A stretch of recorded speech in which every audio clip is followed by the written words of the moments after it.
Ìjà dópin ogun sì tán, Olùgbàlà jagun mọ́lú.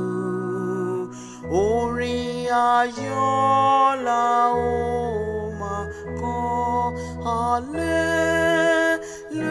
hallelujah.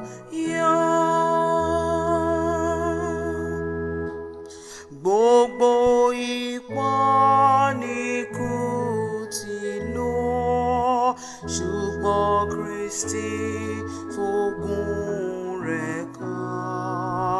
Ayé ẹ̀ ó ìhó ayọ̀, hallelujah.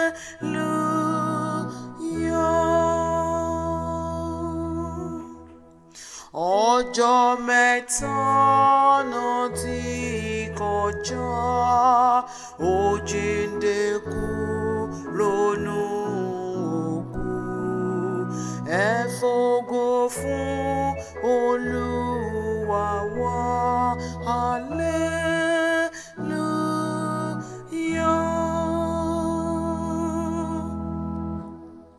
Ó dẹ̀ wọ́n ọ̀run wá pàdé, ó ṣílẹ̀kùn ọ̀run sílẹ̀.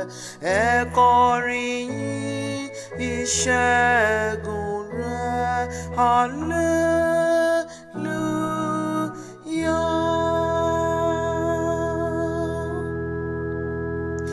Jésù nípọn ìyà tó jẹ́, gbà wá lọ́wọ́ oró ikú.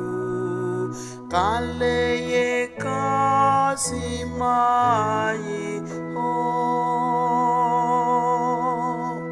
hallelujah.